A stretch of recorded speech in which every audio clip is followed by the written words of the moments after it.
नमस्कार दोस्तों, स्वागत है आप सभी का सनातन ज्ञान लोक में। आज हम जानेंगे ब्रह्मचर्य क्या है। सच जो सदियों से छुपाया गया। इससे पहले अगर आप कुछ नया सीखना और जानना चाहते हैं तो चैनल को सब्सक्राइब जरूर करें। धन्यवाद। ब्रह्मचर्य में उठना, उठ के नित्य कर्म करना, वासना से दूर रहकर वीर्य बचाना बहुत ही अनुशासन भरा काम माना जाता है, परंतु वास्तव में ब्रह्मचर्य क्या है? इस बात का सटीक और सरल जवाब आज भी कई लोगों को मालूम नहीं है। और परिणाम यह होता है कि कई सारे लोग या तथाकथित गुरु इस विषय पर अलग अलग बात कहते हैं, जिससे पाठकों के मन में भ्रांतियां फैलती हैं। ब्रह्मचर्य क्या है? ब्रह्मचारी होने का क्या मतलब है? ब्रह्मचर्य अर्थात ब्रह्म में आचरण करना, यानी ब्रह्म में जो रहे वह ब्रह्मचारी है। और ब्रह्म शब्द वृहद धातु से आया है, यानी जो सदैव विस्तृत होता है। दूसरे शब्दों में मैं यानी अहंकार से मुक्ति ही ब्रह्मचर्य है। आमतौर पर हम अपने देहभाव के कारण खुद को बहुत छोटा और संकुचित देखते हैं, लेकिन ब्रह्मचर्य हमें अपने अहम का त्याग कर बड़ा और बड़ा रहने का संकेत देता है। परंतु चूंकि हम सभी स्त्री पुरुष यानी मनुष्य के केंद्र में कामवासना बैठी हुई है, तो हमने अध्यात्म और ब्रह्मचर्य की बड़ी उल्टी परिभाषा विकसित कर दी है। आज आलम यह है कि अगर व्यक्ति को वासना खूब सताती है, उसका मन हमेशा वासना की तरफ संचालित रहता है, तो लोग उसे सलाह देते हैं कि वो अध्यात्म की तरफ जाए, उसे वासना से शांति मिलेगी। लेकिन ब्रह्मचर्य का मूल उद्देश्य आपकी वासना रोकना नहीं है, बल्कि आपको आत्मज्ञान बोध देकर जीवन में कुछ ऐसे कर्म करने के लिए प्रेरित करना है जिससे आपका जन्म सार्थक हो। और अगर व्यक्ति एक सही कार्य को जीवन का उद्देश्य बनाकर उसमें अपनी ऊर्जा झोंकता है, तो फिर उसके पास वासना, क्रोध इत्यादि चीजों के लिए समय नहीं होता। अध्यात्म और ब्रह्मचर्य का पालन करने वाले व्यक्ति के लिए अब वासना बहुत छोटी चीज हो जाती है। इसलिए समझना जरूरी है कि ब्रह्मचर्य एक बहुत बड़ा पेड़ है और उस पेड़ की एक छोटी सी टहनी है वासना। ये बिल्कुल मत समझिएगा कि ब्रह्मचर्य का अर्थ वीर्य को न बहाना होता है। ब्रह्म क्या है? ऊपर हमने जाना ब्रह्मचर्य का प्रत्यक्ष संबंध ब्रह्म से है। अब हम विस्तार से ब्रह्म को समझते हैं। आपके जीवन के वृत्त यानी घेरे से बाहर का जो है वही ब्रह्म है। आमतौर पर हम जो भी दिमाग से सोचते हैं या मन से कल्पनाएं करते हैं वो बेहद सीमित होता है। लेकिन ब्रह्म असीम है, अनंत है। न उसका रंग है, न आकार है, न शरीर है, न मन है, लेकिन फिर भी वो है। उसे ही सत्य या आत्मा भी कहा गया है।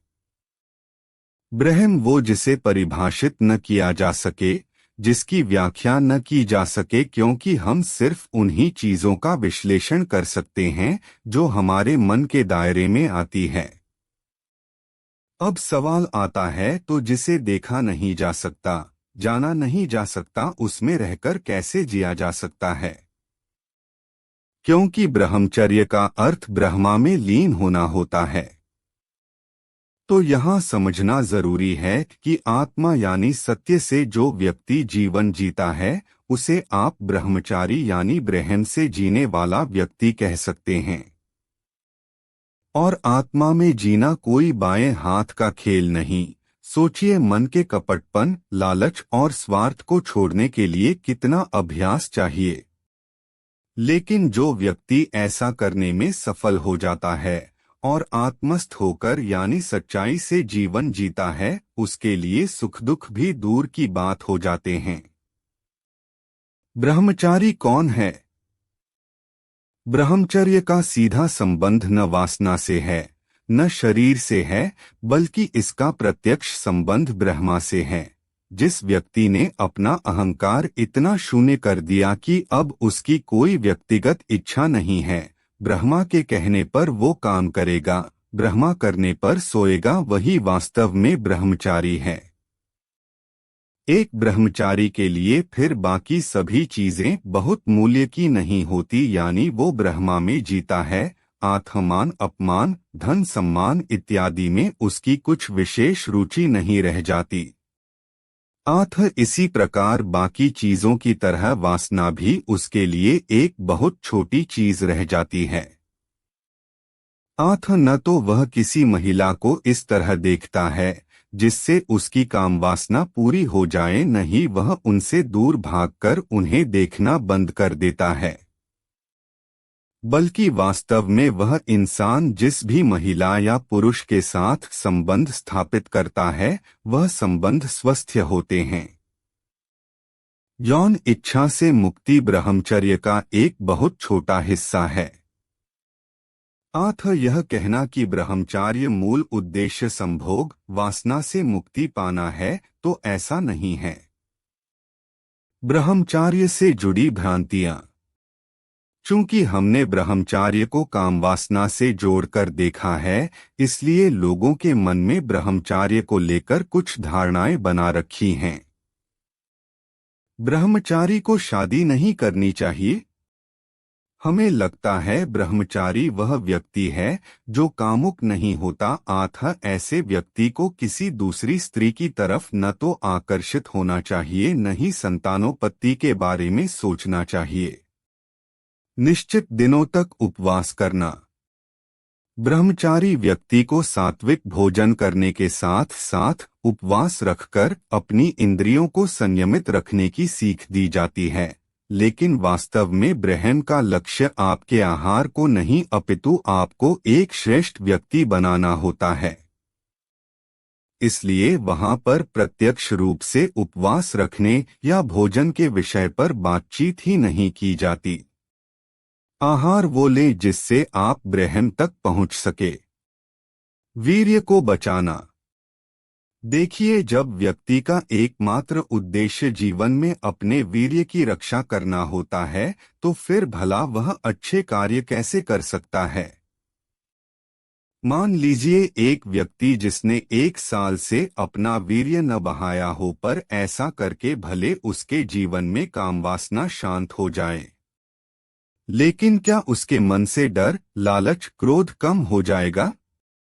भूलिए मत, एक इंसान के मन में और भी इच्छाएं होती है, और उन बेकार की इच्छाओं का त्याग तभी संभव है जब उसे जीवन में कुछ बेहतर, सुंदर मिल जाए।